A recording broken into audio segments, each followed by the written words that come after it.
All right, folks. Well, welcome once again to another edition of the Paranormal Portal. It's our Wednesday show. As always, we have 2 fun-filled hours lined up for you to get involved in the paranormal we love so much. I'm a little bit raspy tonight. I don't know why, but I'm going to work on that. Is that better? That might be a little better. Okay. Just because I'm coughing up, just tons of stuff. So, hope you guys are doing great. Welcome to the show, everybody. Hope your week is going great, because what day is it? Hump day. Hump day. It's hump day. And that wicked laughter you're hearing in the background, it's our good friend, co-host, the Big Toe himself, Mr. Don Longbeard. Which still really hurts. I can't believe how long this toe has hurt me. Oh my gosh. It's been crazy. Well, you know. Yep. Well, I had a joke to tell, but I forgot it. That's okay. I'm sure it'll come to you. Probably not. Probably not. But that was kind of funny all by itself. Good job. Okay. I got to roll up my sleeves a little bit here. Yeah, we got to get to work. We're getting to work, folks. Of course, we got a lot to do tonight. We are going to be, of course, getting to the news. The news is first. The news. News is right around the corner, and we're going to see what's going on in the news-verse.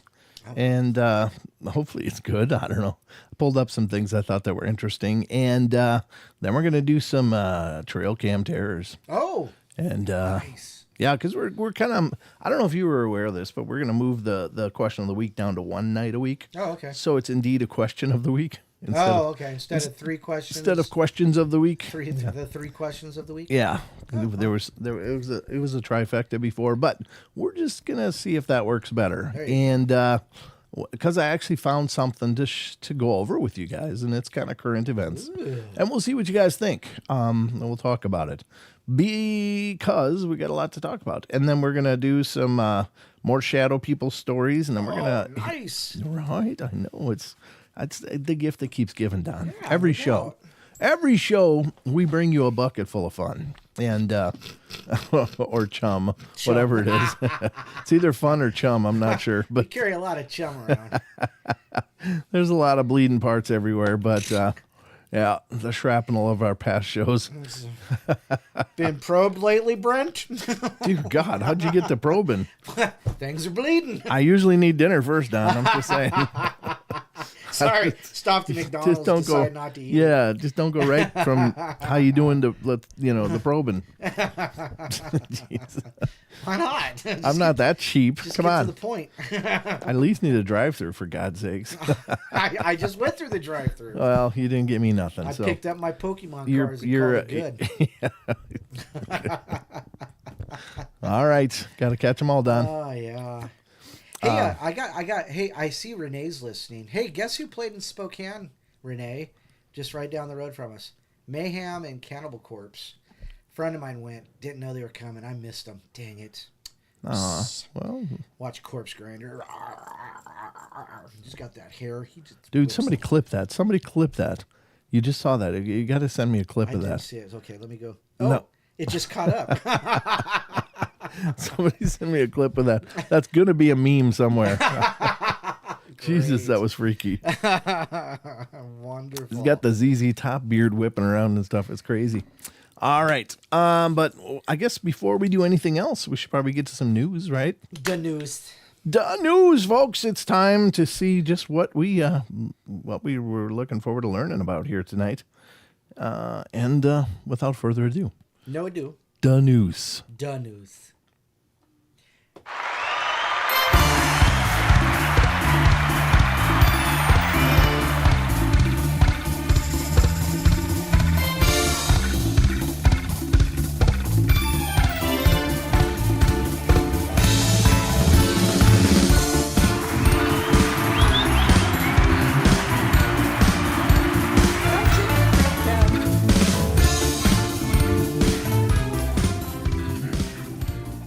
All right, folks, this is the Paranormal Portal News Desk, and we are going to bring you all the news that we can handle within the next few minutes.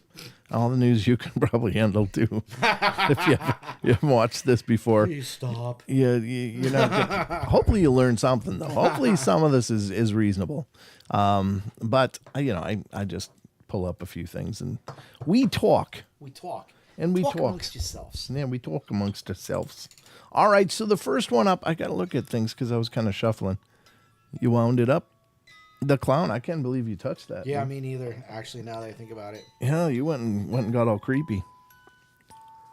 All right, here it is. The first news story tonight, ladies and gentlemen, is coming from unexplained-mysteries.com. Please support this site. This is a great site.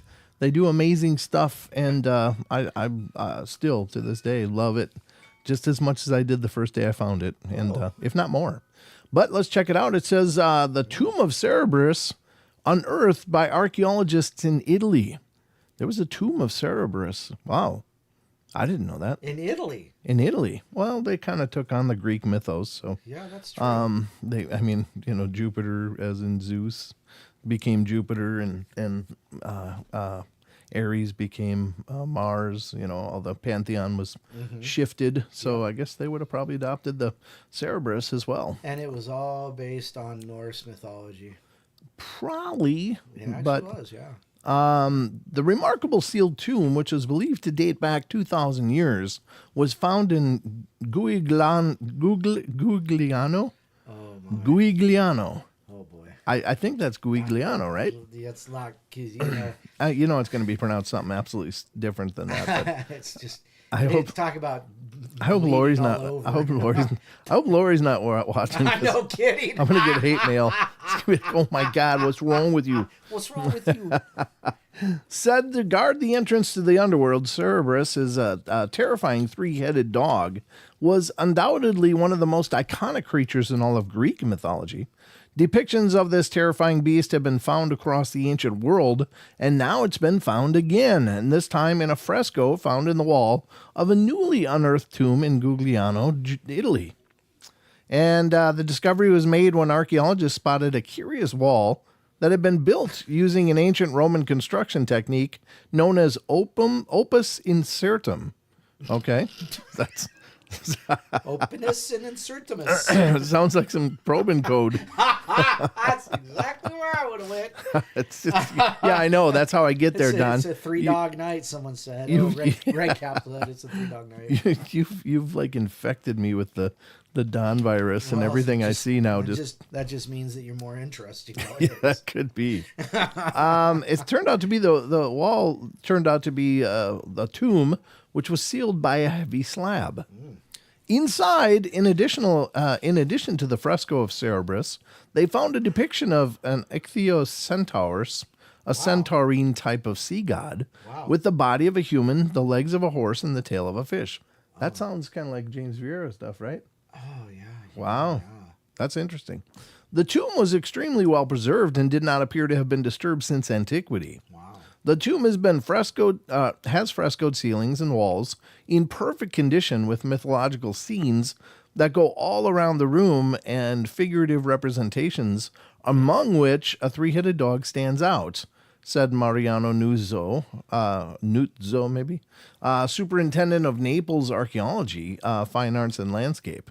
The emotion aroused by the privilege of such a discovery is indescribable. Yeah, no doubt. Oh, cool. Yeah. That is cool. I guess this is the picture itself.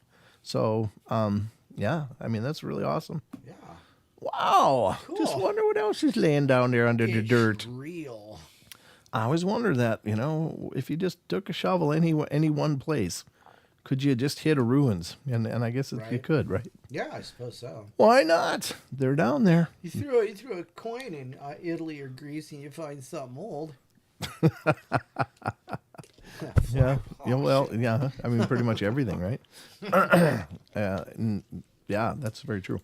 Let's get to the next one here. He doesn't know what to say. I was just kind of stuck there. It's like, how can I say? And then I thought, if I say anything like that could offend a bunch of people, and so I'm just going to shut up here. Fish on. Fish on, yeah. Call me John, the fisherman. It's a private song. Okay. Yep. Les Claypool. I saw him play. He was a machine on the bass. He's a maniac. Yeah. He played a 6-string fretless bass, and he just killed it. Wow. Anyway, not that this is about Primus either, but here we go. Here's one from unexplained-mysteries.com. Witch doctor in Kenya allegedly sends a swarm of bees to stop thieves. Well, that's thoughtless. That's awesome. Yeah, it would be, but could you imagine being able to command the bees, just be like, if anybody goes in my garage, go get them? That's like genocide, though, because they can only sting you once. No, I know, but they'll make more. They'll make more. They'll make more. Well, don't worry, they're self-perpetuating. Yeah, it's just, wait a day or two. There'll be more. So unless you get robbed a lot, you should be fine. Talk about it. Self-refreshing burglar alarm. Right. The victim of a robbery sought the assistance of a witch doctor to help get her stolen money back. Oh. In bizarre news story out of Kenya this week, 2 women who had robbed another woman ended up covered in bees after the victim asked a local witch doctor to intervene. The 2 thieves had reportedly stolen whatever SH is, 100,000 of them, which is around $700, from a woman on a bus that was headed to the town of Kitengela back in September 27th. The victim initially reported the crime to police, but then later decided to take matters into her own hands by visiting a witch doctor who apparently set a swarm of bees upon her 2 assailants. Wow, that's so cool. Sure enough, the thieves were later seen wandering through the streets with thousands of bees swarming all over them, much to the surprise of passerbys. They initially attempted to find the victim's house to give the money back to her, but ended up visiting a police station and handing the money back there instead. Incredibly, the bees reportedly flew off once the money was no longer in their hands. I've never seen such a thing, and I've never believed in such, but it happened, said Kitengela Police Station OCS David Shani. Somebody got a picture. Yeah, those bees would not let them go. Wow. Until they paid the money back. So what about that, folks? There's still magic in this world. I'm just saying. There's still an incredible amount of magic in this world. That's crazy, yeah. Right. That's amazing. I wonder what he did. I wonder what process you go to. That is just awesome. I'd like to know that spell. That would be a good one. Right. I think it might go something like this. Could be just that. You have to do a honey dance or something and explain people in detail, and the bees will find them. So that's really cool. Are you required to throw $1 bills? Huh? A bee dance? All right, Don. All right, carry on. I usually do. Yeah, I know. Carry on forward past that. So that's a cool story. I mean, because it's, oftentimes we think, oh, those are just legendary stories, things like that. But here you go in modern day. Like it was just last month. Right. And the person was like so mad they went to a witch doctor, and the witch doctor's like, I got you. And not only did he get it, but he got it. I mean, the witch doctor like sent bees. Yeah, he nailed it. And the literally. bees found these people and were like, oh, you're done until you give that money back.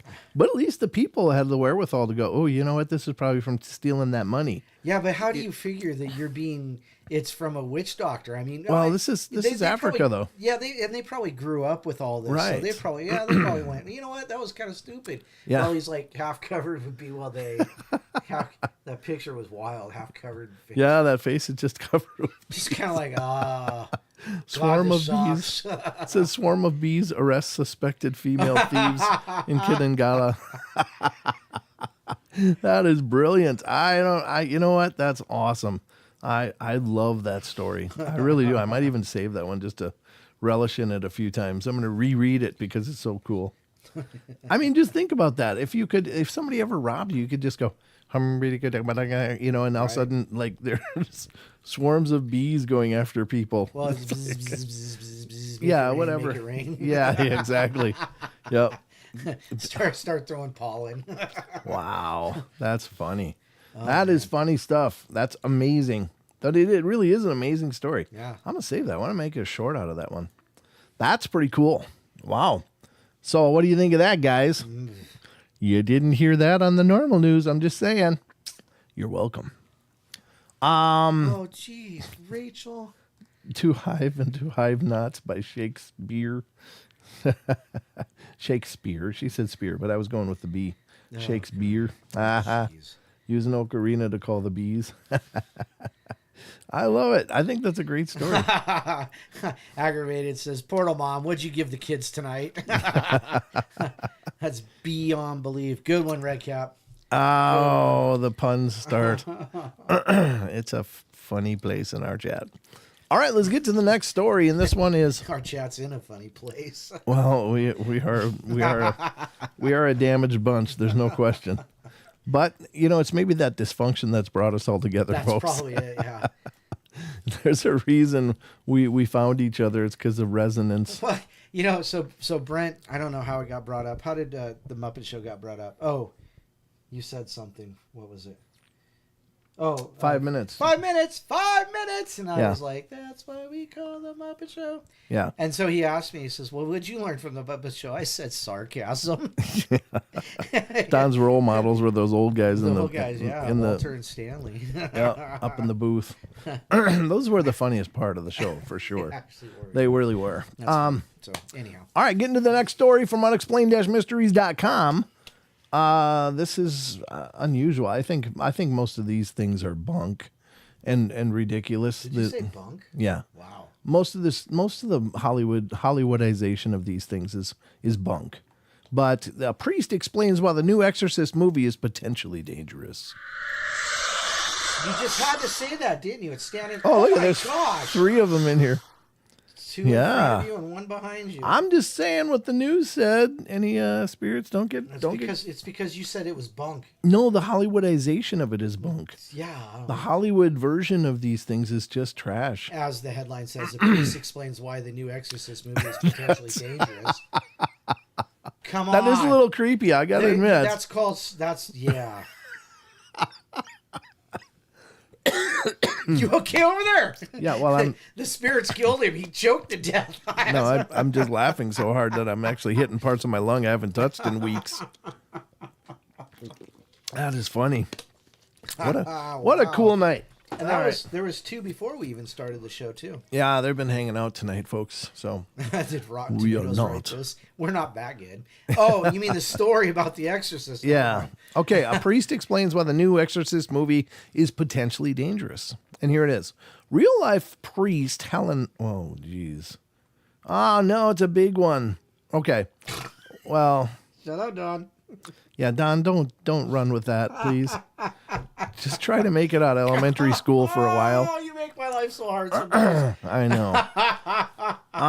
Anyway, I don't know what... And the dangers. I'm just scanning it to see if there's anything... The TLDR of it. That's TLDR. Yeah, there's way too much TLDR. Yeah, there's way too much going on there. I just think, here's the thing. I've talked to exorcists. Actually, Luna, that's exactly what I was going to say. What did Luna say? Can you repeat it? Yeah, she said that's what she said. Oh. I just trying to be nice. So in talking with Father Mike, and with another gentleman when I talked to the yeah, you forgot his name, huh? I'm terrible with names though. The Demonic Foes book, Gallagher. Was it? Yeah, Gallagher. Yeah. Yep. And both of them talked about these Hollywood movies and the versions, and they said that generally speaking, they're trash. I mean, they're not really relating to any kind of realism or the events. Just they're all over sensationalized and over dramatized, like the Pope's Exorcist, as was the one specifically I was talking to them about. That was the one with Russell Crowe. Yeah, I've been looking at it. I mean, it's entertaining enough to watch. Don't get me wrong. Can you post the link if it's too long, please? Sure. Portal Mom says, hi, aggravated. Hey, please don't hold me responsible for them. There's the link. If anybody wants to read it. The thing is that, I mean, basically for something to become a movie, it's been so exaggerated and over sensationalized, basically it's why there's a movie, Cocaine Bear, when the true story was buried some cocaine that was dropped by smugglers in the woods and traveled 100 yards and died. And that was the end of the story. But that became based on a true story, this marauding bear that was raising hell everywhere. Right, and the babies, and the baby bears. Oh, sure, why not? Throw in some cubs. The cubs were doing it too. Yeah, they were having a rave. Yeah, so, I mean, that's the difference between based on a true story and a true story. Right. And so basically, some of these movies are based on some nugget of a true story. And the true stories can be horrifying and terrible as well. Don't get me wrong. But by the time Hollywood gets a hold of it and puts their spins and their character development in it, it just gets to be a huge mess. And they're not really a good basis for understanding the truth of this stuff. It's like the difference between watching Ghostbusters and actually going out and investigating, because we don't have proton packs yet, and probably won't ever have, but, it's the same kind of thing. As long as you don't cross streams, you're fine. Okay, Don. Somebody crossed your stream a long time ago. Yep. That's the truth. That's the truth. So anyway, that's what I wanted to say about it is that, you can watch those things and understand that it's entertainment, and that's fine. I like watching them for that reason, but I don't walk away from them thinking. Jaron hit that one right on the nose. What'd Jaron say? Something kind of half political. So we'll just leave it what it is. Yeah. Well, yeah. Okay. Gotcha. All right. So very cool. And the article is posted in the chat if any of you do want to check it out. I would like to read it. It's just too long for this format. So the link is there if you want to check it out. And that would be your way to help support unexplained-mysteries.com. Right? Correct. And that's a good thing to throw some of those up sometime, maybe. All right, here we go with some UFO news, ladies and gentlemen. This is, as of October 9th, 2023, UFOs abound in Maryland with nearly 2,000 reports of unknown objects. Wow. Ooh. Well, Florida, California, and New York remain some of the top places in the United States to see a UFO. Maryland has recently seen an above-average share of UFO sightings in recent years. That is at least according to the latest figures released by National UFO Reporting Center, or NUFORCE. The Mid-Atlantic state has seen recorded sightings dating back as far as 1946 and as recently as last month, with witnesses describing all manner of shapes and characteristics, ranging from fireballs shooting across the sky to flashing diamond-shaped and oval-shaped objects that change shape. Some of the witnesses waited years before finally deciding to report what they'd seen. It's heartening to me that so many people are coming forward now, Director Peter Davenport told WJZ. We're getting significantly more reports than just 6 months or a year ago. I don't know what the future has in store for us, but I'm encouraged that more people are coming forward and the government recognizes the UFO phenomena. That's something worthy of their attention.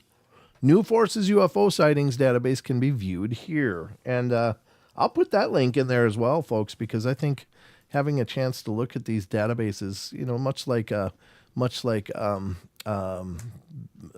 Bigfoot, BFRO. I couldn't think of it. God, what is my brain doing? It's all the cough medicine and cold medicine. Right. Cocaine, Brent. Mine's all over the counter, Don. I'm not doing any under the counter that I know of.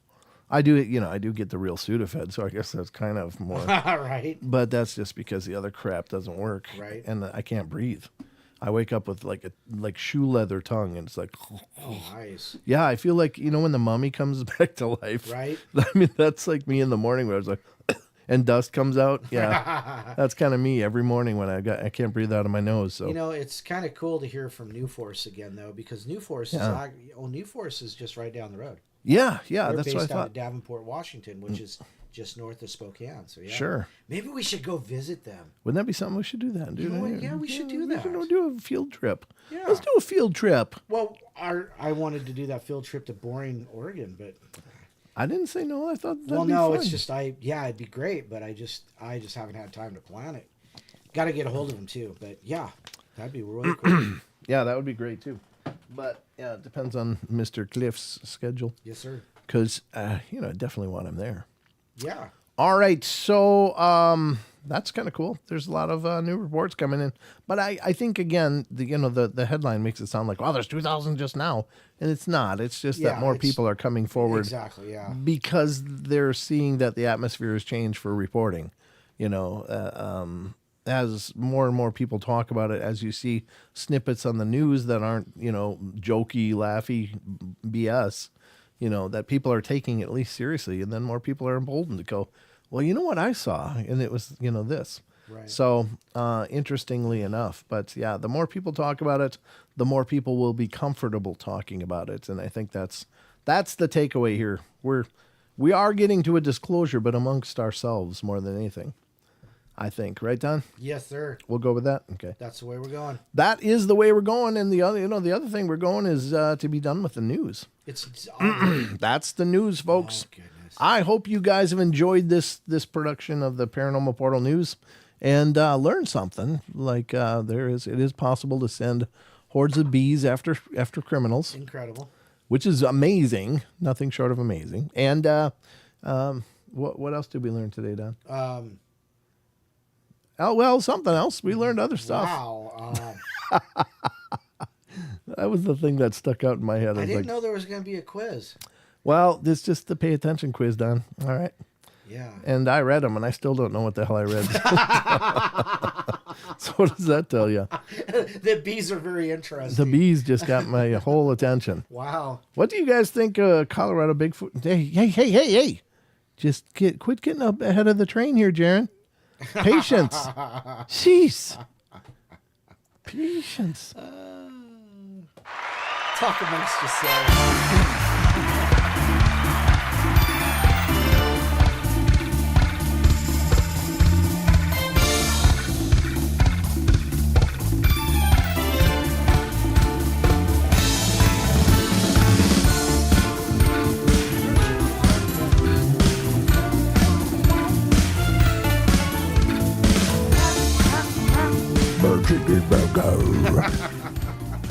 I got that cold voice. I can do that now. Boom, boom, boom. All right, folks. We are back at it here. And I guess it's time for our next segment. John Stevenson's man dancing. What's that? He's man dancing. Oh, is he? Apparently, there was something missed there. I don't know what the hell a man dance is. Well, it's but I'm pretty sure. Trying to get to an icon in there. So. Oh, my Or God. avatar or whatever that's called. Okay. Emoticon. All right. Well, it's time for the next segment of our show, which is. Oh my gosh. Oh, this is what you're going to talk about, huh? It is what I'm going to talk about. This is exactly what we're going to talk about. Terrors. Talking about some trail cam terrors tonight, folks. And here we go. And I'm going to pull up something that I've gathered for your interest. Sharon. It's like you talk to him before the show or something. I know. It's like, what We're going the to hell? talk about that. So, yeah, get in chat and start blowing it up. Good job, Jaron. We love you. Way to blow the lid off of that, Jaron. This is a video that's been going around lately. No more burgers and beer for you, buddy. All right. So this is a video that's been going around, and this is actual alleged footage from what is alleged to be a Bigfoot that was recorded southwest Colorado from a train. And they're going through this very remote area. And you guys can be the judge, but this is our trail cam terror for the night. See what you guys think. Again, this is, which Twitter was it from? It's from the Out There Colorado Twitter. And so this is their posting. So I think it's interesting, but we'll talk about it more in just a second here. All right, here we go. It's an elusive creature. That's as big as I can make it. Oh, wow. All right, just squat it down. Yeah, let me see your camera all day. So it does kind of fit in. When it sits down, it is really blended in. It's really hard to see it. Now, interestingly, I don't know. yeah, I'm kind of now. Here's one takeaway I have heard, and this is from Ronnie LeBlanc, and he thought it might be legitimate, and he thought that the fact that the hair was very, very silky, and looked well maintained, because that comes up in a lot of reports. People say it looks like it's manicured. Now, and the other thing was that he said that the fact that it ducked down like that and just stopped is very behaviorally accurate for what a Bigfoot would do. Well, a lot of creatures would do that. Yeah, it makes sense to me. Well, the thing that bothers me with it is why there. So it was already moving. The train's already obviously in view. So why did it choose to stop there and not just continue to go until it had cover? Well, because that's what an animal, a wild animal would do, is they would just find the closest thing. And he obviously, I'm assuming this is a he, I'm assuming pronouns, my apologies, but I think that he feels that he would have been successfully camouflaged in that area. So he just disappears. Maybe it's one of those things how, people say that Bigfoot just stopped and he disappeared, or he walked and kind of just went away. So maybe that's what he was trying to do. Yeah, I don't know. I mean, it just seems like an awkward place for him to do that. But you're right, because when he does squat down, he does blend in very well with those surroundings. Like if he hadn't been moving, if he'd been frozen still, It would have been hard to see that he's there, at least from this footage. But I don't know. It's still suspicious to me. The other thing is. I mean, it doesn't look exceptionally graceful, but not exceptionally awkward either. It's only a few short strides that we get of the motion. So it's hard to wager whether is that a smooth fluid motion like you hear about, or is it some awkward man in a suit motion? So Barb says, check out how it has a costume tail just above the pants. I can't blow it up to that size and see that, unfortunately. Let me look on the next way. On the next time through. You can go backwards. Well, yeah, I could. Let me start it out here. No, I don't. Let me see if I can advance and do this the same way that we do with. No. Not on Twitless. Twitter doesn't do that. Isn't it X now though? Isn't it called X? Yeah, something like that. Something like that. I don't see a tag though. I see the bulbous butt cheek. Like it's definitely got some glutes cooking there. I'm glutes intolerant. Yeah. I don't think so. I don't see a tag. a tail. Well, Yeah, I don't see anything hanging off his butt. there is I think that's it's a shadow. A A shadow shadow from the on way the that rock. the hair is laying, I think, and it's kind of moving down the leg as if it's a muscle, contracting, which would make sense with that stride. Yeah, I don't think it But- necessarily has a tail or anything like that. No, I do want I may kind of see if I can. She says I'll find the video and link it in Discord. Yeah, if you can, that's interesting. But it doesn't look extraordinarily awkward. It just there's only a few steps to work with here, and it is staying. The head is staying very level through this, which is really interesting too, because people bob up and down when they walk, and whatever's going on here is very fluid. Michelle Collins says its gait seems labored mid-stride. Yeah, I don't know. I mean, it's such a far away image, and we can't really make out a lot. I'm looking forward to when people get it blown up and we Right. get to. Well, Jaron says I posted a more up close. Well, Jaron, send me a link to that so I can link it into the. Yeah, if we can get another version of this, Yeah. I'll be happy to show it. This is the only version that I found just before the show, so we were going to do the trail cam terrors, and then it just kind of stays there. It doesn't actually sit real still, though. It's still kind of fidgeting, even in there. And then, it moves quickly out of frame right there. This isn't Love Rocks. This isn't YouTube. This is. This Well, is well, they might be able to do it because we're on YouTube. Oh, you know what? That's something. I wonder. Well, this is from a Twitter. This where I found it was on Twitter. This is their posting. But see, I can go look, because we're showing it on YouTube. We can do it this way. Yeah, we can advance frame by frame, but either way, dragging it back and forth is still fine. It's just a drag. Look at the flexion on the knee isn't quite the same, but it's going uphill, and that may change it because usually you get about the 90-degree flexion on the calf. Kind of like goose stepping. Yeah. Well, no, not goose stepping, but it bends its. Well- like Patty bends her legs a lot Right. with each stride. Like she's used to stepping over things, and this one does seem pretty low, but it is going uphill at the same time too. So that might change the dynamic. It's stepping up here, so does that change how much that flex of the last trailing foot? And it's hard to see with that one, but this one is pretty clear. It does step quite a bit up. I don't know. The arm length looks about right, though, honestly.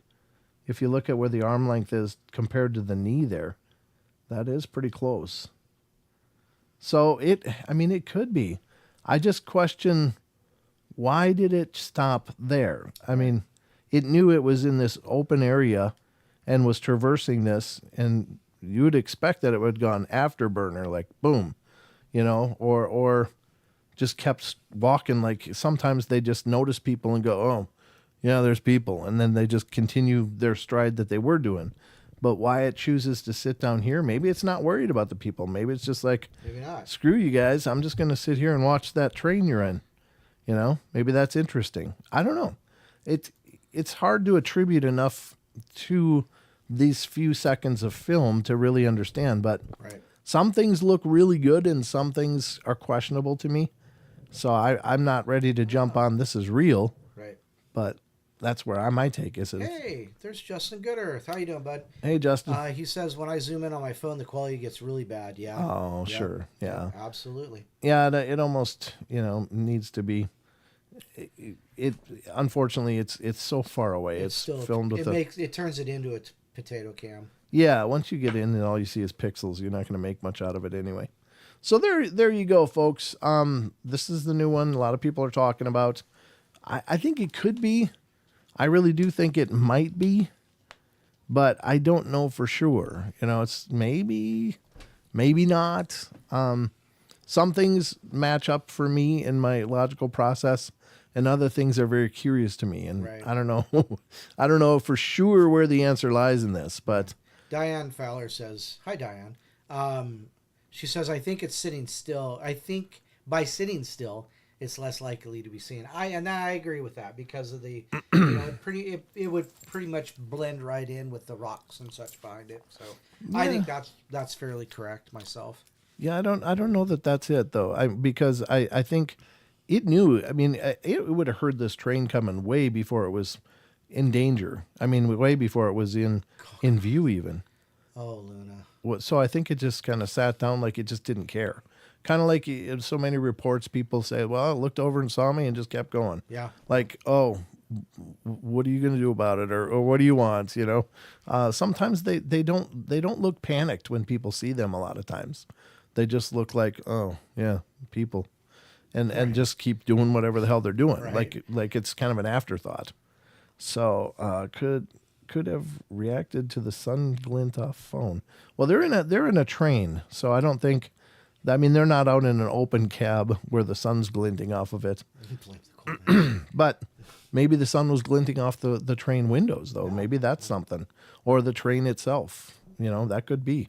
Maybe that really looked amazing to it, and it just wanted to sit down and watch that. So that's a good point. I mean, we don't know what it's seeing. We don't know the vantage point it had to the tracks, but it looks pretty wide open between the tracks and to this hillside. So very interesting. Yep. Yeah, I don't know. I'm kind of, I don't know. I'm on the fence with it. It could be or it couldn't be. I don't know. I'm on the fence too. Yeah, Yep. There's just not enough. We'll wait for Thinker Thunker, huh? Yeah. I mean, the one thing again is that the flexion, I'll bring out my Bigfoot feet to demonstrate here. But generally speaking, am I on camera? I got to do this. I got to make sure that you guys can see what I'm trying to do here. These are my descriptive Bigfoot feet. And basically when a Bigfoot steps, it does this.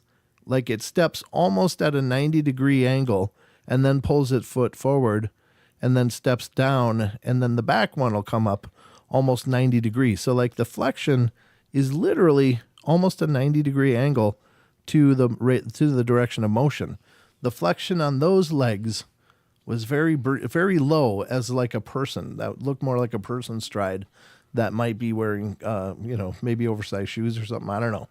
But that's kind of interesting. But if you watch Patty as she's walking, she takes her stride, comes back, then the front foot goes down and this one comes up, but it comes up like at a 90-degree angle almost, and then comes forward like this is a being that had developed its locomotion by stepping over things. It was so ingrained in it that it takes high steps. Right. And I really saw that and went, wow, that blew me away when that clicked in my head. And I've heard other people say the same thing. And so it's like, yeah, I think that's really a key to the locomotion of these things, is that they step high with the trailing foot, because I mean, when we walk through stuff, we trip because we're basically just barely lifting our feet off the ground to clear, because we're used to pavement and carpets and stuff. But yeah, I think that's interesting. So I got out my Bigfoot feet. Yeah, Rachel says thanks for the visual aids. Yeah. I think she needs some eye drops for that. Yeah. It's on his head. Standing on his head. Hey, wait. Check this out. He can moonwalk. Oh, boy. Oh, gosh. Oh, God. Yeah, see the entertainment level you guys get here? You're not going to find this anywhere else. Sorry. You guys, I'm so sorry.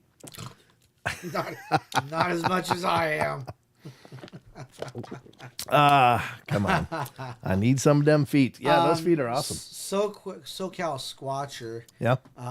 said, looks more human hoax than Sasquatch.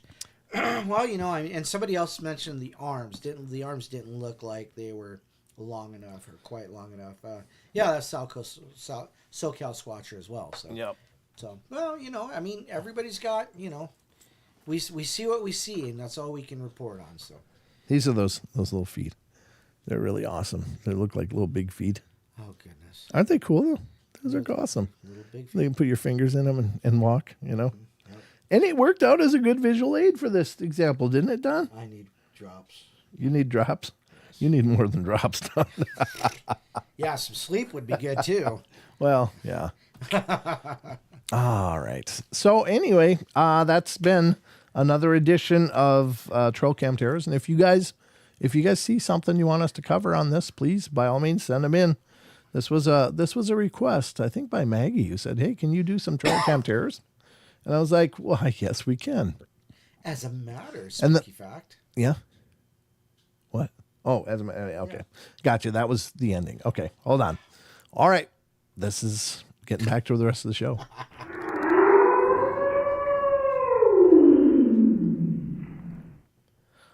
All right, folks. I'll tell you what. What? Oh, you're welcome, Maggie. I like when you guys are a part of the process of coming up with things to do with the show. Redcap Goblin, if weather keeps getting crazy, we should see more encounters occur. Oh. Yeah, maybe. That's probably true. I mean, it's probably disrupting a whole bunch of stuff. It's definitely got butt cheeks. Love Rocks Company says. Absolutely. Paranormal Portal rocks. Thanks, SoCal. All right. I do need to use the loo, so we're going to take just a couple minutes here, folks. We'll get right back to it in just a couple minutes. Don't go anywhere. I'll play you a nice little musical interlude while we're gone, and we'll be right back. Doncaster, England. Nice to see you. That's Kristen Frost. All right, we're going to take a quick break. We'll be right back. Very cool. We'll do shout-outs when we come back. And enjoy the stylings of Mr. Brent Thomas. Yeah. Enjoy my musical stylings. There you go. All right, we'll be right back.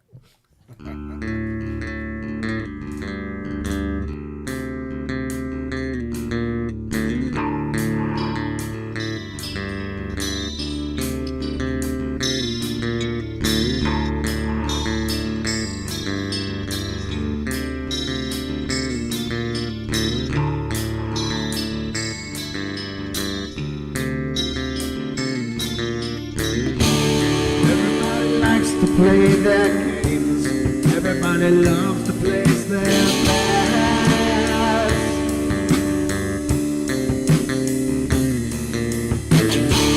They don't understand the price I paid.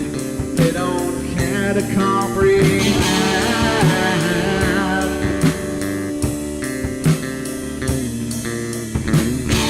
Trace their lines upon my body, dripping scars across my heart.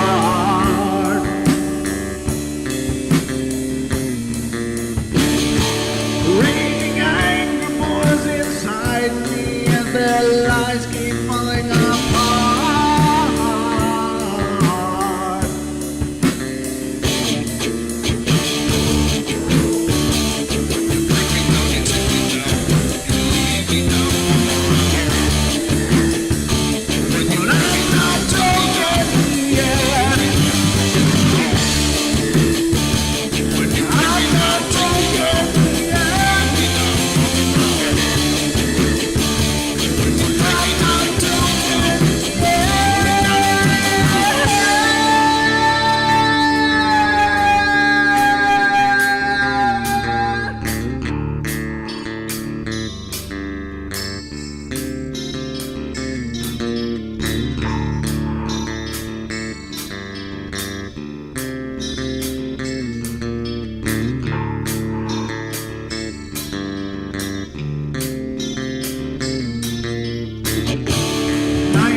With my silence, I am not a stupid boy.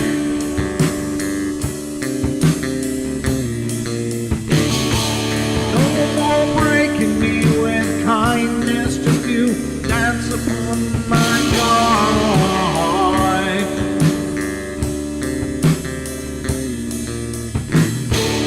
Leading me with empty promise, you're just another fucking mess.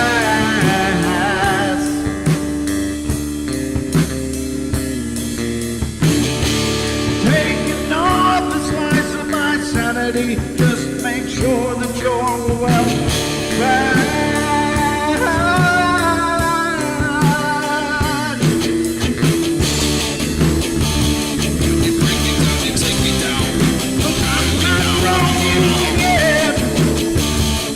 I'm not broken yet.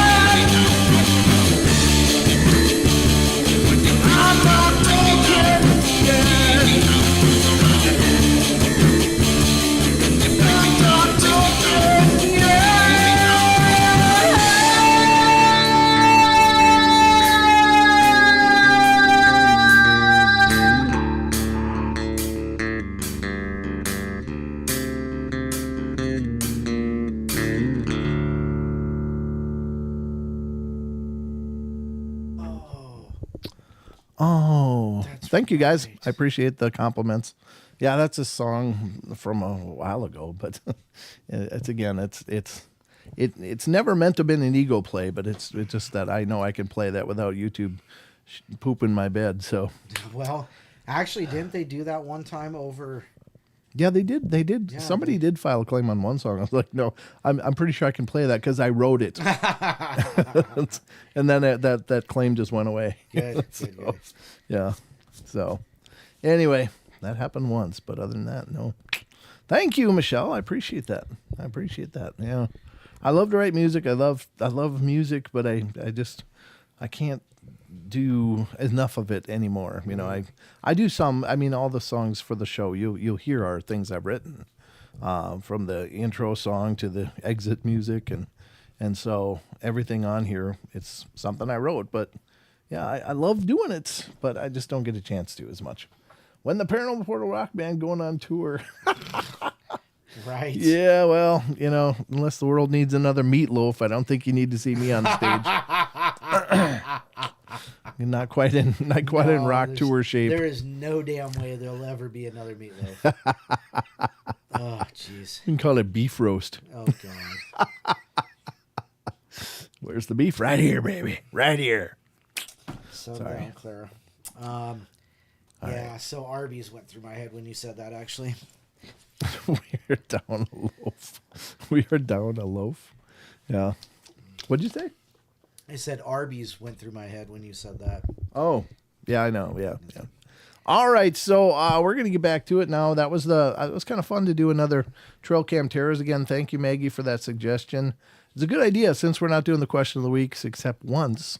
So I hope I can find more of these things to cover on Trail Cam Terrors. We can certainly do that, or. You know, if I get bad comments from any crappy people, I'll do the comments from the cheap seats. Yeah. Yep. That's always a classic. Yeah. We'll make you famous. We'll make you famous. At least as much as I can. If you're going to spend the time to be a dick, you're going to, I'm going to spend... We'll spend the time being dicks, too. Yeah, I spend time making sure people know you're a dick. So, we can do it, too. Thank you. Mom, did you hear what he said? Mom knows I know a lot of words. All right, so we're gonna get to some shadow people stories now, Don. Wow, you got it. That's the kind of wow. What's going on here? What's going on? Oh, is Mom chewing your butt? Oh no, Jaron just said he bought it. He bought the show. Really? Thank you, brother. Cool. That's very cool. Yeah, I appreciate that. Oops, what's this? What did Mom say? Brent, you better watch your mouth. Yeah, Mom said, hey, Jordan Cogburn is in the chat. I haven't seen his name recently. Have you? Yeah. No. And you know what? I haven't. So it's good to see. It's good to see. In fact, you know what? Yeah, let's get there. Let's do those shout outs and find out just who is here. And so on the portal board tonight, we've got Diane Fowler, who's taking a break, but still listening. Jaron, of course, because he ruins everything. Just let the cat right out of the bag. Hi, Karen. Nice to see you. Tell Neil hi for us. Love Rocks Company is here. Chucky Danger, of course. Luna Moonicorn. Maggie M10. Michelle Collins. That's a new name to me. How are you? Nice to see you. Hi, Barb. How are you? More of this, more of that. Portal Mom, of course. RJ Windwalker. Nice to see you. Rachel Gets It Right. Red Goblin. Renee Cruz. Ron the Sage. SoCal Squatcher. And Wizard Moon. Now, somebody popped in while I was talking. And Ron the Sage did. Ron the Sage and Aggravated Progressive. Aggravated Progressive, yeah. There you go. So those are the people who are chatting right now. You got your shout out. Michelle Collins, did you see that one? Yeah, yep. All right. All right, there it is. Shout outs for the night. There it is. All right. So we're going to get to the shadow people stuff and see just what's going on in the world of shadow people. We've been covering this article for a while now. It's not much left. I think, I don't know if we'll get through it. Oh, and Justin Goodearth. Justin Goodearth, yeah. Yes. Of course. Yep.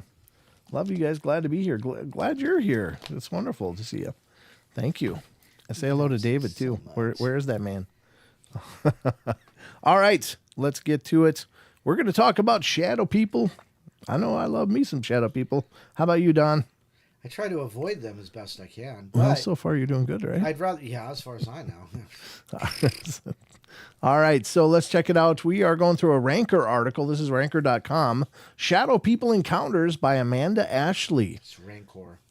It's Ranker. It's a Rancor. No, that's Star Wars. Yes, that's what I said. Rancor. This website is Ranker. All right, number 10. It's Ranker. Yeah. Stick around. Yeah. I'll introduce you to the whole new concept Night of that. is still young. Oh. All right, you need to make a lot more money first, Don. They heard mysterious footsteps at their grandparents' house. Wow. This is from Redditor Dazzling Economist 35. Well, there you go. When I was 6 or 7, I was staying at my grandparents' house while my parents were out. My brother and I were in the same room, and we got tucked in, and I fell asleep. I woke up at around 4 a.m., and I remember hearing footsteps coming up my stairs, and I didn't recognize them. I read this one last time, but we're reading it again. I didn't recognize them as my grandparents. Then I heard the baby gate open. The footsteps stopped, and about 2 minutes after that, they continued. I could tell they were coming towards my room, so I hopped into my brother's bed because I was scared as hell. And then this shadow man walked into my room, and I remember him just staring at me. Yikes. He walked closer to our bed, but just stopped and, watched me. I took a big drink of water. Managed to get some bubbles down too, Don. Sweet. And just watched me. I pretended as if I was asleep, and he just stayed there. I ended up actually falling asleep, and when I woke up, I went and told my grandparents, and they didn't believe me. Yeah, there you go again. That day, I went to school and told my friend, and he had no clue what I was talking about. Every time I slept there, it happened unless I barricaded the door, and even then, I could still see him in the cracks. I only saw him once in my parents' house when I was 10, and I tried throwing something at him, but he just walked away and ignored it. And Threw something. I haven't seen him since. Yeah. And again, it seems like kind of a benign encounter, right? The last time I was reading this, I was talking. What are you doing? So like this. So when you go back here, right? These little guys right here. Oh, okay. This is what they remind me of. I was just looking it up. So. All right. Gotcha. Yep. So when I was talking about this article last time, I was talking about that interview that you had found from Old Coast to Coast. Right, yeah. With the shaman guy Right. talking about in the shamanistic tradition of the Cherokee, I think it was. He talked about shadow people being more utilitarian and that they show up and they do absorb negative energy, but that's a good thing. Yeah. So they gather it and take it out. Like when you're having a bad day and you're just rah, rah, rah, rah, rah. You know, that he said that they show up and they basically feed on that negative emotion, but that's it. That's all they do. They don't, Right. You see them, you can, sometimes I've heard it said sometimes you can interact with them, because I've heard stories about how people would like peek behind things and they would peek behind things with you, and it kind of like played peekaboo, I guess. Which is it's way creepy. Yeah, it I mean, is. maybe they think they're being playful, but nah, it didn't work. No. That didn't translate so well. Not enough lights there, but No. but so the theory is that they come and you purge the emotions, they take them away. Yeah, and so they're helping you out because, and I like that idea because again, a lot of these encounters. Now I've heard horrible encounters with shadow people, Yeah. but a lot of these encounters are very benign like that. Like, well, I just stood at the foot of my bed. Well, maybe that's when it was eating all the negativity around you or the negativity in your heart or whatever. It was cleansing that and pulling it out of you. So maybe those are a real good thing to have around, and if they do show up, thank them, or something. I think that's powerful. Mm-hmm. Yeah. God knows there must be a team of them around me. It's why I'm always so happy. That's why I'm safe when I'm driving down the road. Yeah, I exactly. got this layer of shadow people. Get out of God! Hey, this brother was safe. Yeah. They're just like, bruh. Have you seen the movie Odd Thomas? No. Oh, you got to see the movie Odd Thomas. Okay. Number 11. I don't know what that means though, so I don't know. Odd Thomas was a book written by Dean Koontz, but they made it into a movie. You remember the young Chekhov from the newer Star Trek movies? He's dead now. Yeah. But he was in it. He was Odd Thomas, and it was a great. So, anyhow, but if you watch it, you'll see what I'm saying, what I'm getting at. Okay. All right. Gotcha. All right, so they saw a dark silhouette at the tree line of the woods, number 11. This is by Redditor Selective Commenting. And it said, this was about 10 or 15 years ago. I was about 14 years old. I was sober and never heard of shadow people before. At the top of my street are dense woods and a single path to an open field where we would ride dirt bikes. I'm on a dirt bike, and my older brother and his friend are walking my dog, and they decide to go home, but I wanted to do another lap around the field, and by the time I finish my first lap, they're out of sight. So I go to do another lap, and I notice this dark silhouette at the tree line, and instantly I get chills, and my hairs are standing on edge. I felt like minutes, but I probably only sat there staring for a few seconds. This thing is blacker than black, like Vanta Black. And if you don't know what that is, this new paint color. Yeah. That it's extraordinarily expensive, but it's like you're looking into a pit of nothing. I mean, no light comes off of it. It's just boom. The shadows being cast by trees and bushes were not even close to his. If I'm scared terribly because I know I'm looking at something paranormal. Well, I thought about ditching the bike and booking it through the woods home because I was literally standing at the edge of the path leading out. I was in fight or flight mode, and I figured I can't fight a ghost, so I decided to ride as fast as I could. I did not look back. The scariest part was knowing that to get out of there, I had to go literally feet away from it. This thing was 7 to 9 feet tall, but I figured it couldn't grab me if I went fast. Never saw it again, but I never go into the woods alone. I never had sleep paralysis. It did not give off an evil vibe like it wanted to harm me, but it did not give off a good vibe either. It was just observing. Well, I was scared because I never experienced the paranormal before, but now I wish I would see it so that I could try to understand it. Yeah, that's the thing. I mean, you may get only one really solid vision in your whole life of something like that. Right. And that's not to say they're not still around, but they just may not make themselves known to you. Right. So, yeah, I mean, it is one of those opportunities. It's easy to react out of fear, but I think if you could get to a calm state, it would be interesting to see if there was an opportunity to some kind of dialogue or interaction. Yeah. RJ Windwalker says, I have a few shadows at my house.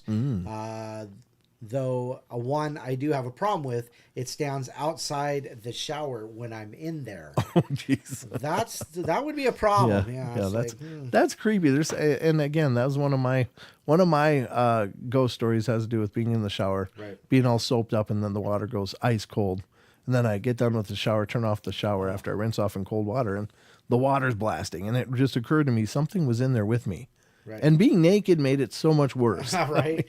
It really did. RJ Windwalker says, as long as it doesn't try and touch my sushi roll, I'm good. So you're a little raw fish there, huh? I'm just going to stay away the hell out of that discussion. The USS Minnow. Don, you don't know this person. He's giving him dick jokes, and it's like you don't know him. I didn't say that. You said that. He's talking about a sushi roll, and you went right to minnow. What the hell is wrong with What's you? a fish? Who does minnow sushi, for God's sake? Talking tuna or salmon, come on. Even eel. What is that? It's a chubby roll. Jesus. Oh, no. Oh, God.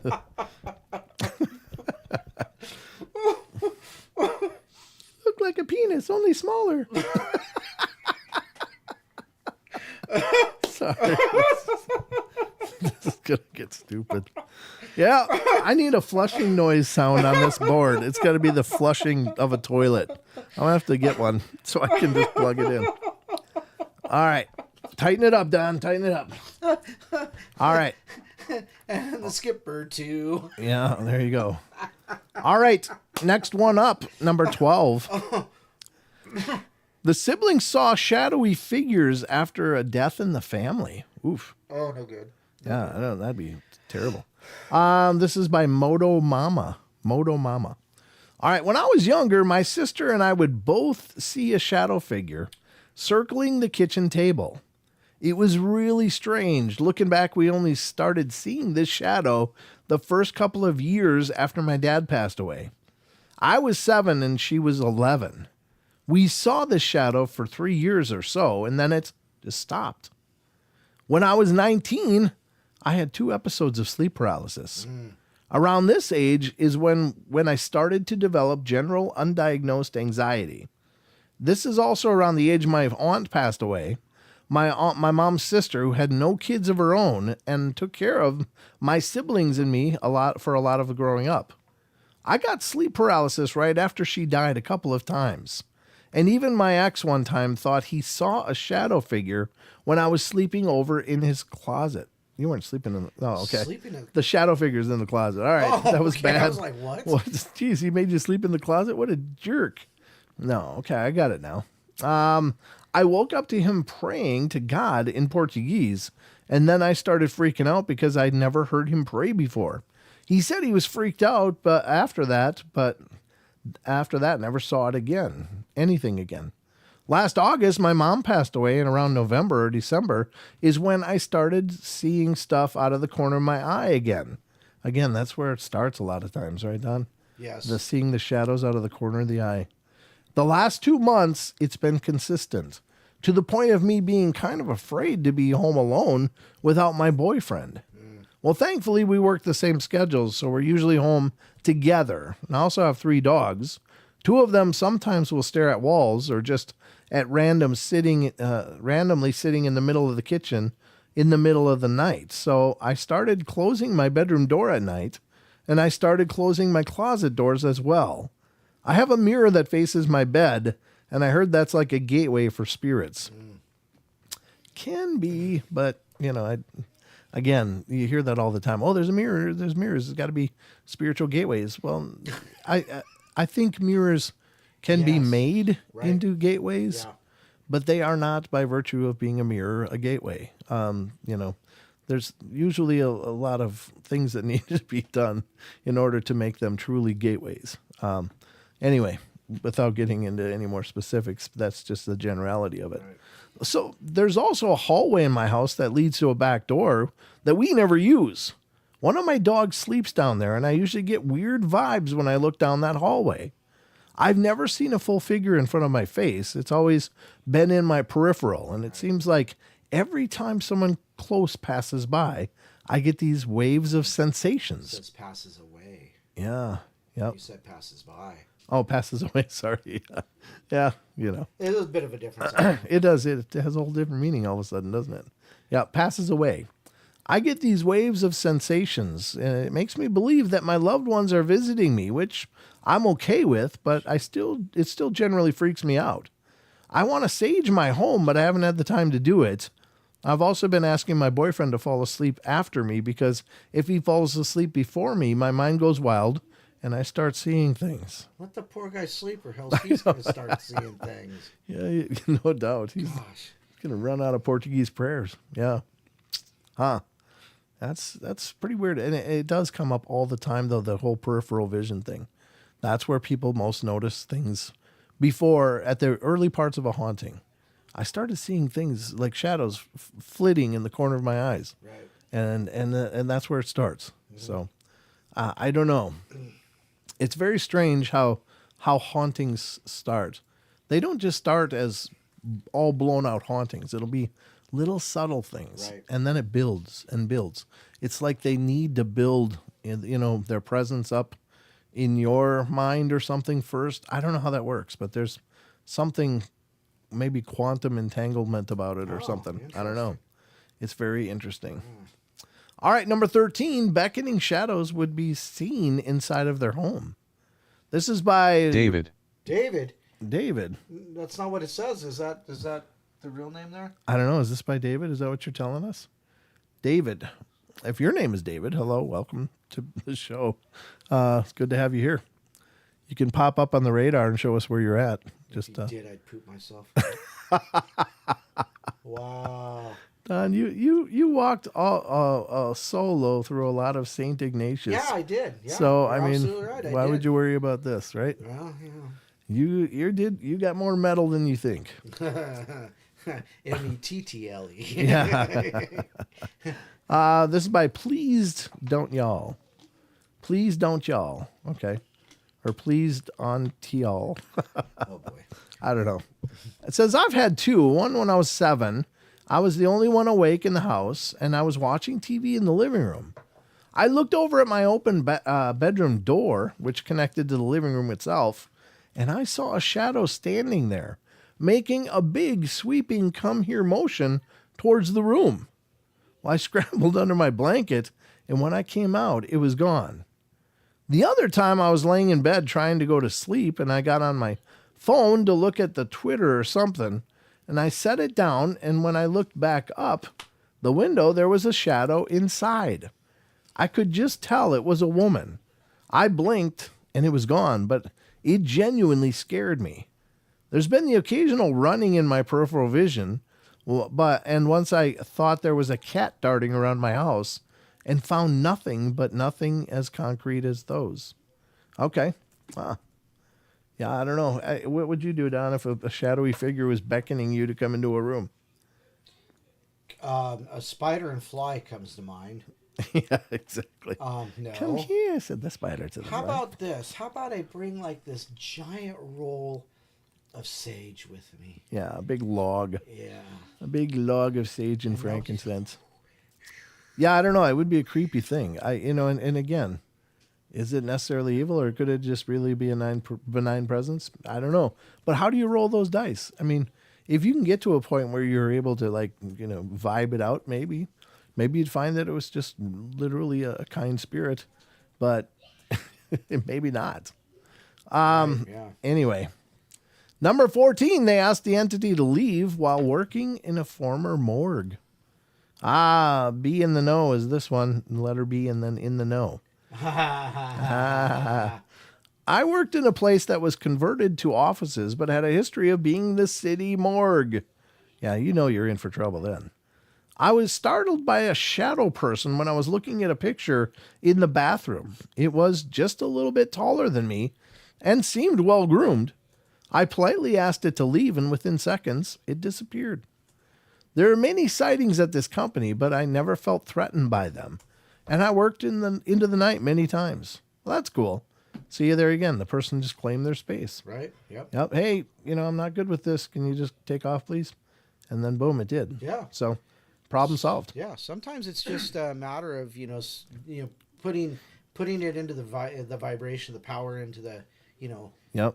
the vibration of the air, and then it goes, oh, okay, well, hey, Yeah. Again, I don't think mostly they want to be a problem. They just want acknowledgement. Yeah, exactly. Yep. But- like my dog. Yeah, exactly. Oh my gosh. Or my cats. Yeah, they just need acknowledgement sometimes. Yeah. All right. What time do we have before I go any further? 8:14. Yeah, we could stop here. I think we'll stop with the shadow people here, and then we'll get to the cryptids. What do you say, Don?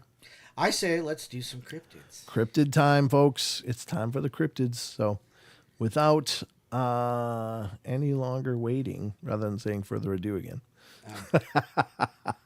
I sometimes want to spit out the same phrases like, don't say it again. Say something else. Buckle up. Buckle up. We're going in. There you go. All right. We're going to head to Sasquatch Chronicles blog. First of all, our good friend, Mr. Wes Germer. That's a good question. What? Rachel says, I wonder what you'd see if you looked at any of these entities through a hagstone. Oh. You'd see Spiderwick. You'd be in the book Spiderwick. I got a hagstone. I've looked through it many times. I wear it on a string on my neck all the time.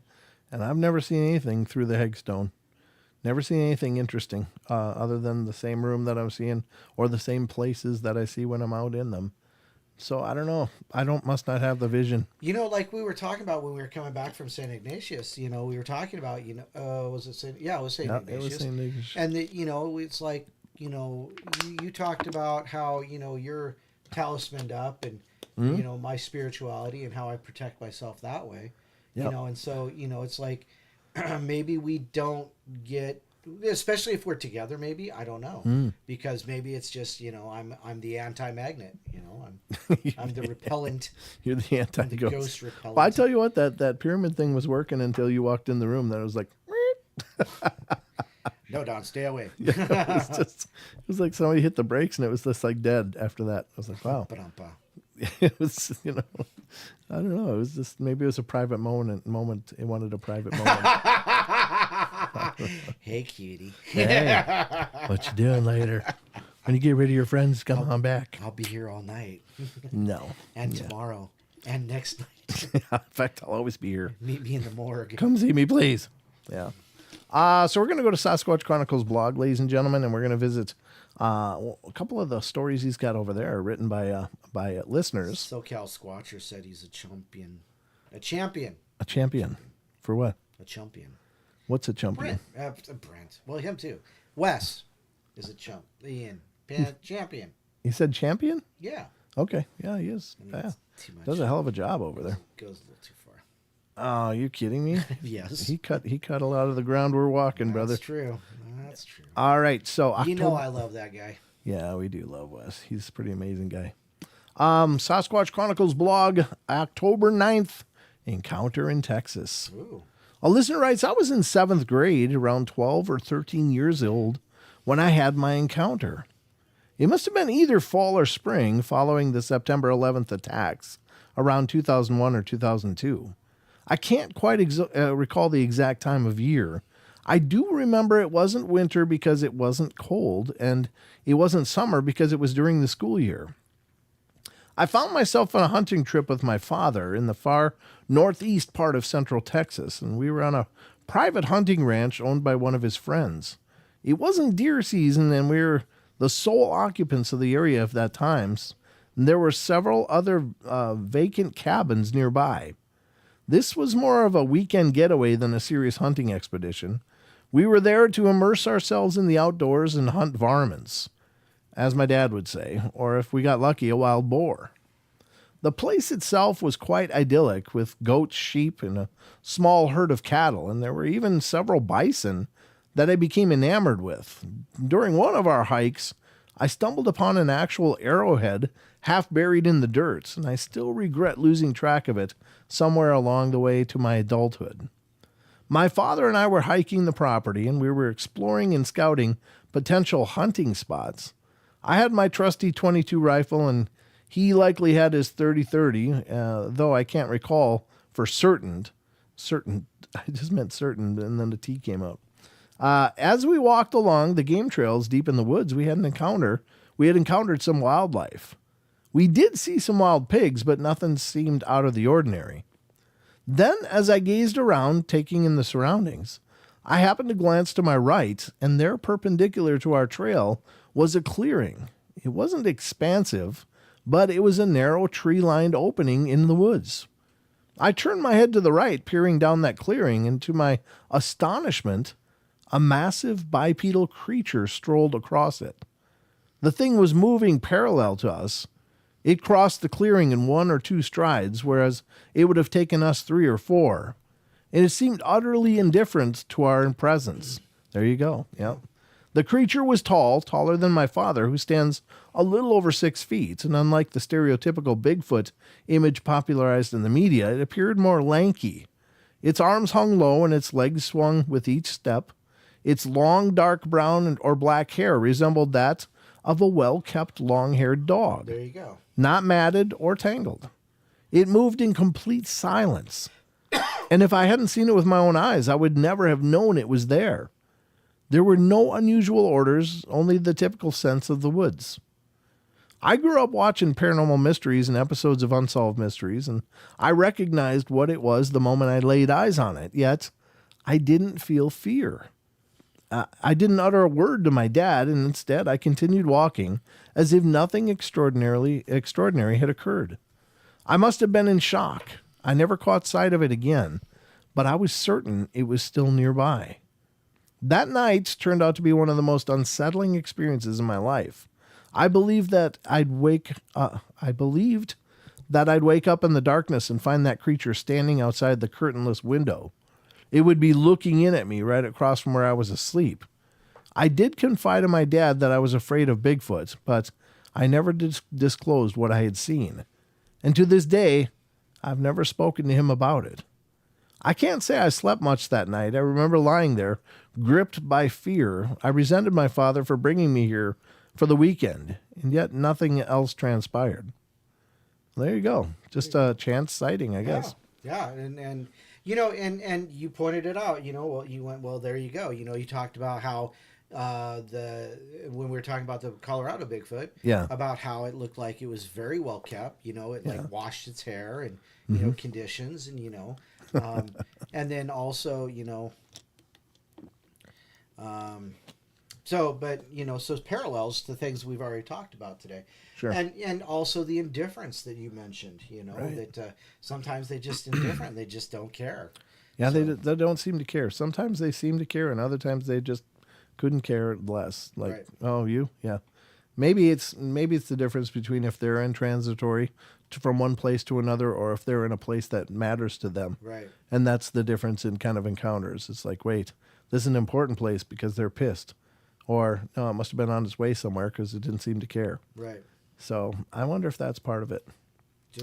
Don't know. All we can do is speculate, but great story. And we'll go to the next one. This one's from October 7th, and it was the show. Tonight, it says shop, but I think he said show. I think that's a typo. Our cabin in northern Wisconsin. What if it's a type A? Could be a type A. Our listener writes, I want to write and tell you briefly about some situations I've had out at our hunting cabin. I've had some strange sounds and situations myself, and Dad and Dad have encountered from orbs to a demonic possessed woman scream directly behind my deer stand. Yikes, that's horrible. This is also what I believe to be the big fella mid-hunt pushing game to a trap. This is all located in northern Wisconsin, up by Port Wing and Herbster in the Chequamegon Nicollet National Forest. And also we've had trail cam pics from a shoulder and neck 9 feet off the ground located in Glidden, Wisconsin, at my other cabin. I want to give more details, but I don't want to write 3 pages. If you think it's interesting enough, feel free to contact me. And he said he spoke to the witness, and he said that he has a hunting cabin, and his father hunts with him every year. In 2015, he started experiencing strange things while hunting and at the cabin, and he said one night he woke up and saw this light just hovering by the window. It was an orange color, and I thought it was someone with a flashlight, but we're in the middle of nowhere. My father got up to investigate the light, and we spoke about it the next morning, and my dad said he didn't know what it was. It was just hovering ball of light, and it kind of spooked him, so he came back in. Wow, that's wild. Again, to be close to those, and who knows what they are. Right. That's the thing. Are they just plasma balls, or are they intelligences? I don't know. That's creepy. Of course, you know, Rachel. What did Rachel say? Rachel wonders. She says, I wonder if the well-groomed Bigfoots live in tribes, and the ones that are all matted hair, have matted hair, are loners or rogues. Oh, that's interesting. That is a very interesting. Yeah, I imagine it's got to be something to that, right? Because I can't imagine. Could you imagine combing your back hair? Incel. Incel? It's an incel. Never mind. I don't know what that means. I hear that word sometimes. I don't really know what it means. But anyway. He's a neckbeard. Oh. Wait, you're a neckbeard. What do you mean? You got a beard on your neck? No, I keep that cut. That's my jawline. Okay.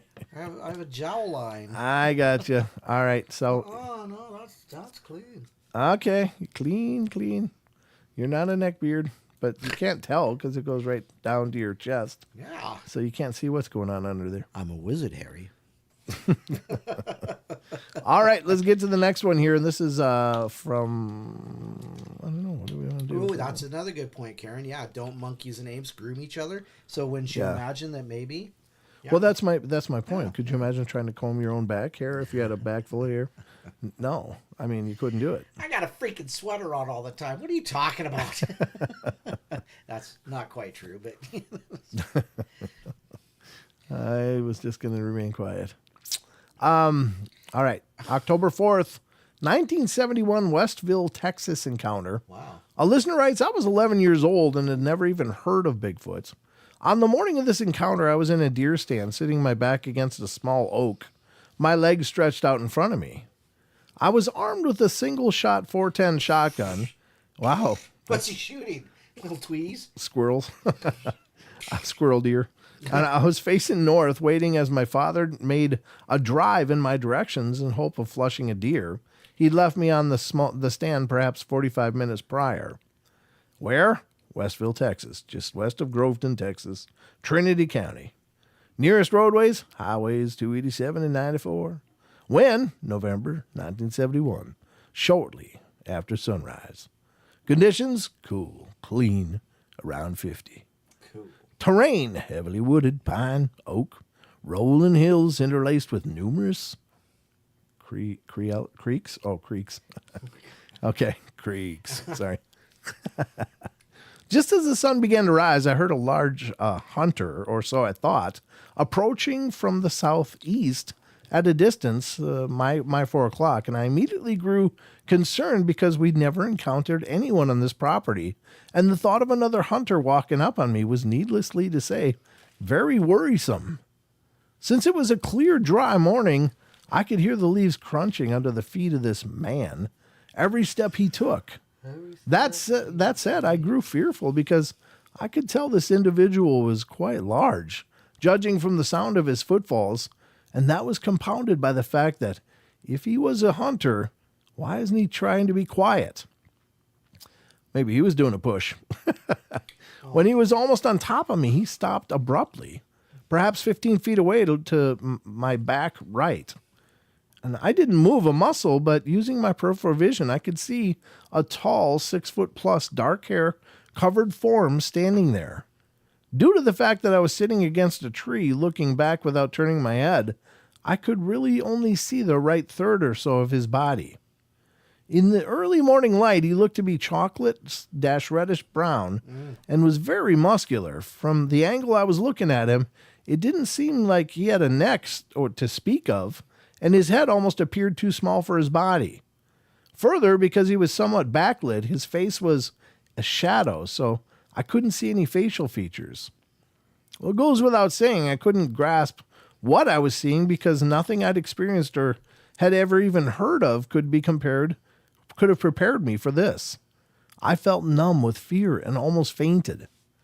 Somehow I gathered my wits, and that's when his breathing caught my attention. He was breathing very heavily, or so I thought at first, and then I realized he was attempting to pick up my scent as best he could. Again, I was so numb with fear, I didn't, or better yet, couldn't move, so I sat there motionless, as I could for what seemed an eternity. But it was probably only 15 seconds, waiting to see what he'd do next. And aside, despite the fact that I had a gun, it never crossed my mind to use it. He finally let out a grunt snort as if disgusted by my presence, turned and walked off to the southwest, my 8 o'clock at the same purposeful clip as before. When his footfalls finally became so distant I couldn't hear them, I felt some sense of relief, but couldn't really shake the numbness pervading my body. When I finally heard my father's soft whistle from the woods in front of me, that's how he let me know that he was close. I recall feeling a tremendous sense of relief, but for some reason I didn't tell him what I'd experienced. Wow. Yeah, I guess that's pretty powerful. Yeah. I don't know, man. Even if you had a gun, you just don't know. You don't know. So the problem with a gun is you have to aim it. Right. You have to aim it, and you've got to be really accurate with your aiming. Otherwise, it's just a big noisemaker. Especially if you're using a 410. Yeah. What? Yeah, exactly. But other than that... What's he doing using a 410 hunting? Well, you can. You can? Yeah. You'll have to chase him into the next county. Just got to be a good shot, Don. That's all. Just got to be a good shot. Trinity County, my butt. What? He's in Galveston already. Yeah. He's over in Dallas. Yeah, that's. I mean, 410. I think. Yeah, I got one back in Minnesota, and yeah, they. I mean, that's a solid round. It'll blow through a barrel, no problem. You know, but they're not a toy. They're definitely a bigger, much bigger than a 22. But anyway, cool story. Hope you guys liked that one. Cool story, bro. Yeah, I liked it.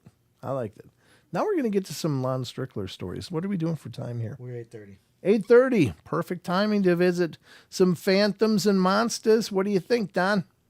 Certainly. Why, certainly. Yeah. All right. Oh, did you pull that episode, by the way? No, not yet. Okay. I will.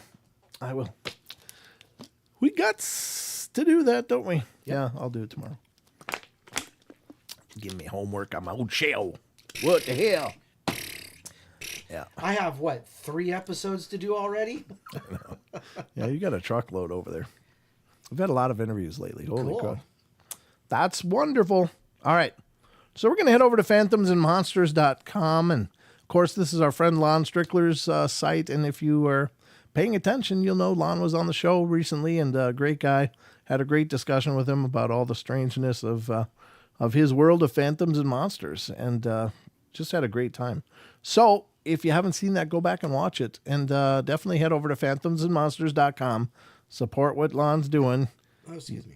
You can find hundreds and hundreds of encounter stories where people are encountering different things like black-eyed kids, Dogman, Bigfoot, Mothman, and the white crawlers, all kinds of stuff. Yeah, there's just a great cacophony of creatures that are outlined over there, plus all of Lon's published works and his podcast. You can find that by visiting there as well, and that's Phantoms and Monsters Radio, and you can find it on YouTube, so visit YouTube and subscribe. Help our friend out. So let's go. This is from Tuesday, October 3rd, 2023. Motorist had a near collision with Bigfoot in Fayette County, Pennsylvania. There you go, Don. Why had the Bigfoot cross the road? Don't know. Why did the Bigfoot cross the road? I don't know either. I was just wondering if you knew. Oh. Well, there's a lot of things I know. Nobody knows. Nobody knows, Don, but they can't seem to hear cars to save their life. Okay, gotcha. Fine, whatever. All right. A report of a possible Bigfoot encounter in Pennsylvania was received by the Sasquatch Watch in Virginia, and it was then referred to Eric Altman, the director of the PBS, Pennsylvania Bigfoot Society, to investigate. The incident occurred on July 10th, 2009, outside of Uniontown in Fayette County. On July 15th, 2009, a team from PBS traveled to the location where the reported Bigfoot encounter had occurred to interview the witness and to look over the area for any possible physical evidence. The team was comprised of Eric Altman and PBS members Dave Drageson and his wife Cindy, and Eric also invited me to go along to participate in the investigation. When we arrived on the scene, the witness and her husband were awaiting us. We went through our introductions, and then we walked over to the roadway where the encounter had occurred. The location of the incident was on the 2-lane roadway outside of Uniontown. It was 6 p.m. when the event occurred, and the weather was warm and clear at the time. The witness was driving down the road at about 35 to 40 miles per hour when suddenly she caught out of the corner of her eye a figure coming down from the left side and approaching her. Her first thought was that a person was about to walk out in front of her car and she was about to hit the subject. She suddenly swerved to the right side of the road and was thankful that nobody was there, and she was making the turn. She got a good look at the figure and suddenly realized it was not a person, but a strange creature. As she sat there for a moment, she looked into her rearview mirror and realized that the creature had gotten behind her car. I looked in the rearview mirror and I saw it leap across my trunk. Oh. While still pulled over on the roadside, the woman remained seated in her car, trying to regain her composure. She could not believe what had just occurred. Seconds later, she looked up to see the creature now on her right side, running quickly down the middle of another road about 75 feet away. And that was the last time she saw it. The entire incident had lasted several seconds, but enough time for the witness to recall a detailed description of the creature that she was certain was not human or a person in a costume. What she saw in daylight and at very close range was a dark-colored, hair-covered, man-like creature which she estimated was at least 6 feet tall or slightly taller. The creature, which walked upright on 2 legs, had a head that was said to be large and elongated and covered in hair that just looked wild. The neck was somewhat hard to explain since it was covered in hair, and the witness said it appeared to be thin and long. Well, that doesn't sound like a Bigfoot, does it? No. The neck looked strange because the head was big and the shoulders were wide. The face was mainly covered in hair, yet the area that was exposed appeared to be very white. It was the hair coming out from all over the face, like that of a dog or a wolf. The nose was flat and dark, but also mostly covered in hair. The mouth could not be clearly seen. The ears were not seen since they were covered with hair as well. The eyes were the most prominent feature that could really caught the witness's attention. The eyes were at least twice the size of a human and circular in shape. The eyes were dark, possibly black in color, wide-set, and wild-looking. There was no iris, no whites. The witness thinks that is why the eyes look so odd. The wild look and the fierceness of the eyes of the creature scared the woman. The creature was stocky and muscular in appearance. The chest area was described as thick and hairy. The shoulders were wide and rounded. The arms were very long, hanging down to the knees or beyond. The witness said the hair on the arms was long like ape hair. The woman didn't recall seeing any muscles, however, it appeared as though it was muscular and in good physical shape. The witness had the impression that this creature was older in age. Very little detail was observed below the waist, and there was no unusual sound or odor noted on the observation. The witness did have her windows up and the air conditioner on.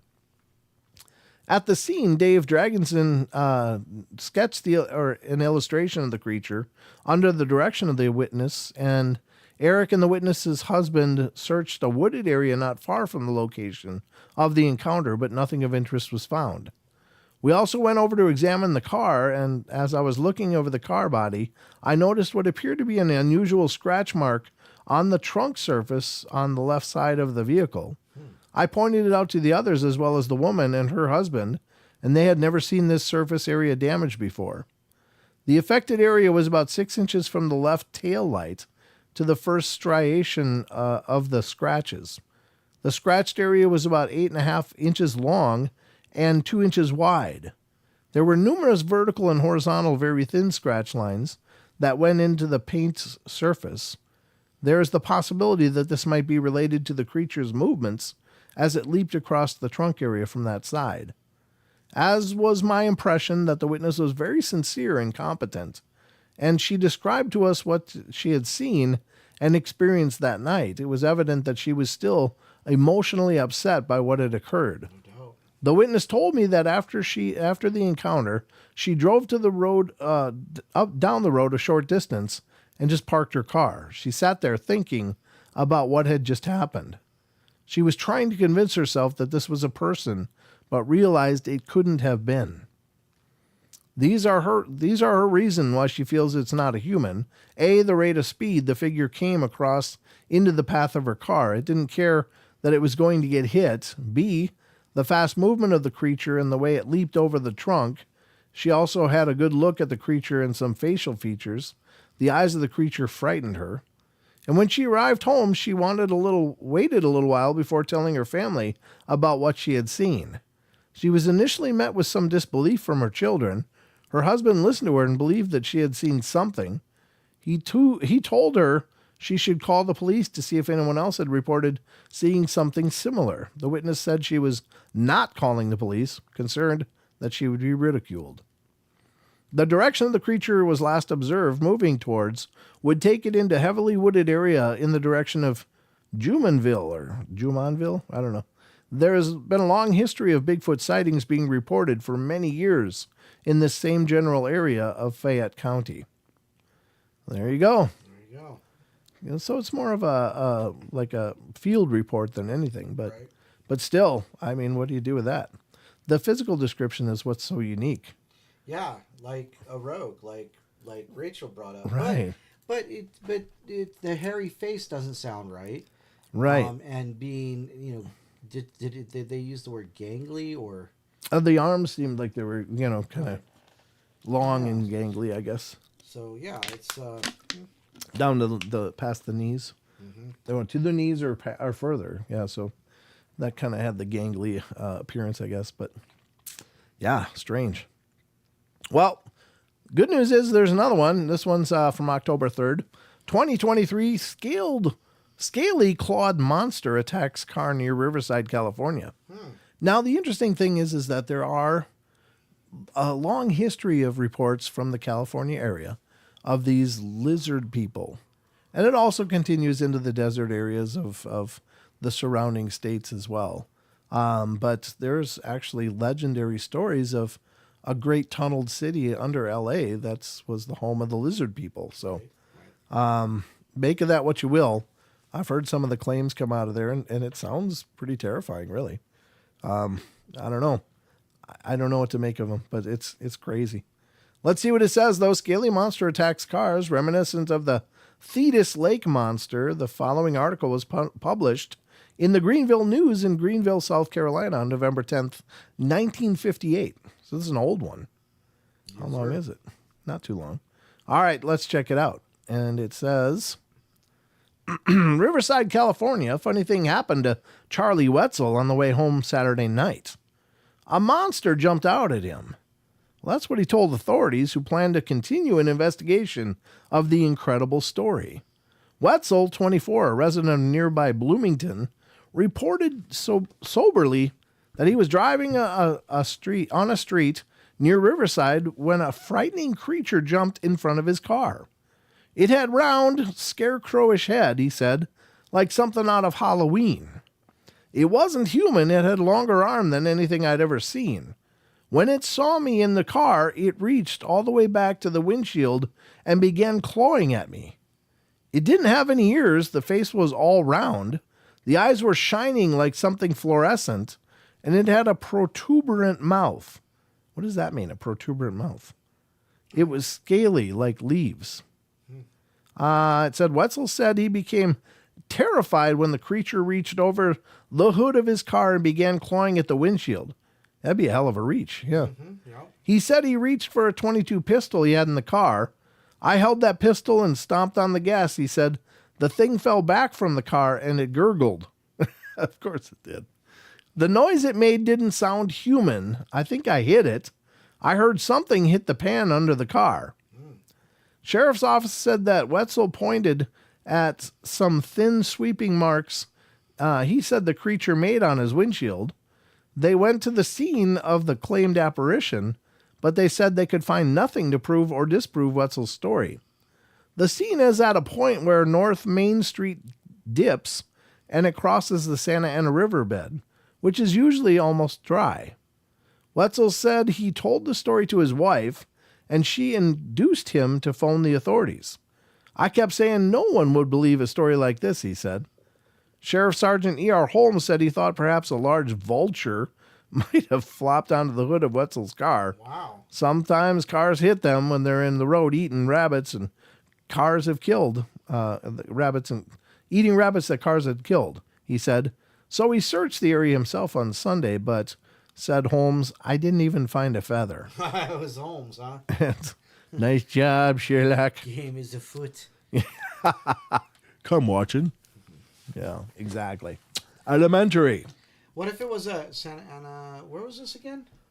California. Riverside, California. So near condors, Riverside. giant condors. Yeah, maybe.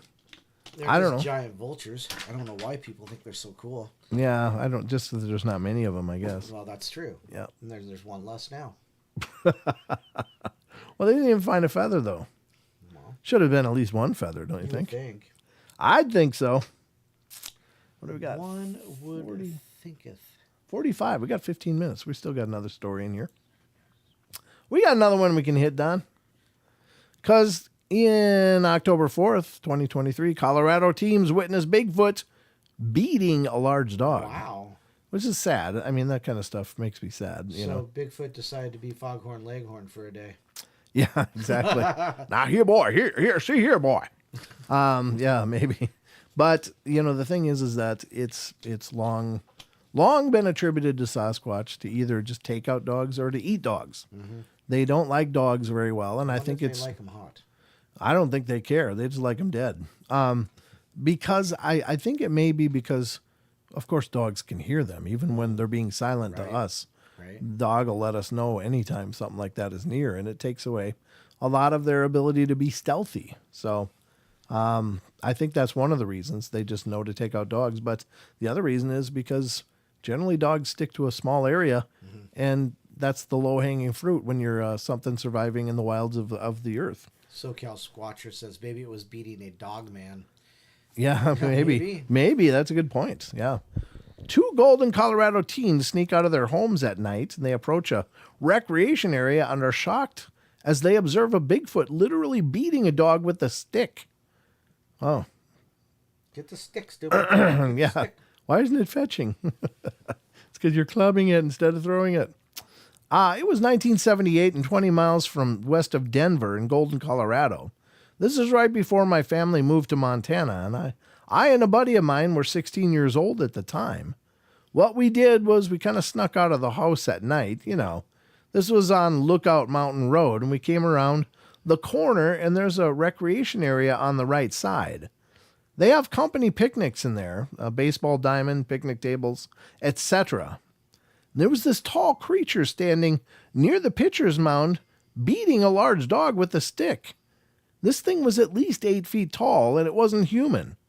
I could tell that right away. Yeah, it was Bigfoot.